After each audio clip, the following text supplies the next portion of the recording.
G'day folks, welcome to Regarding Australia, where we delve into Australian culture, myths and legends. I'm your host Norm Neatley, and today we're going to look into one of the most unusual events in Australia's history, the Emu War of 1932. Now, for those of you who haven't heard of the Emu War, it all began in the 1930s when farmers from the Wheatbelt region of Western Australia were getting a bit pissed off with the large numbers of emus allegedly destroying their crops. The crops are a beauty this year. Boy, what's going on here? Those damn emus.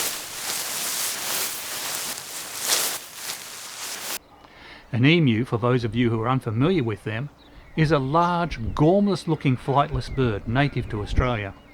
Second only in size to an ostrich, the emu stands between 1.6 and 2 metres tall and can run up to 50 kilometres an hour. Because emus were considered to be a nuisance by the government, a military operation was undertaken in 1932 with the aim of decimating the emu population.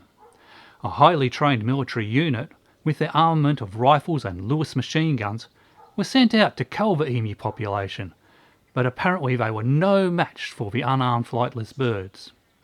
Eyewitness accounts tell of the emu's speed and uncanny agility, enabling them to avoid being shot, and even when they did get hit, it didn't appear to stop them. The war lasted for about a month, with the Australian Army abandoning the campaign, with only 986 confirmed kills of the estimated emu population of around 20,000. Although there is no one alive today who was actually there at the time, we did uncover an interview with an ex-digger from the Emu War campaign that was recorded in the 1970s. Baz Batwell, back in 1932 you were a young private in the Australian Army. What's your recollection of what happened when your unit was assigned to deal with the emu menace? I'll never forget it. I was part of the Alpha team sent to the Campion region. We set up an ambush near a local dam that the emus had been spotted heading towards. We were hiding in some bushes, ready and waiting, with our machine gun locked and cocked.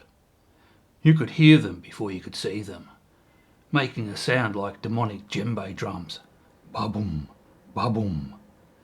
Then they came charging over the hill towards the dam. Thousands of them. They were running and weaving all over the place, getting closer and closer. Ba-boom, ba-boom. The sergeant shouted, "Don't shoot till you see the whites of their eyes." They got closer and closer, making a god-awful sound. Ba-boom, ba-boom. It wasn't until they were right on top of us that we realised they didn't have whites in their eyes. It was a total disaster. I still have flashbacks every time I hear someone playing a djembe drum. Ba-boom, ba-boom.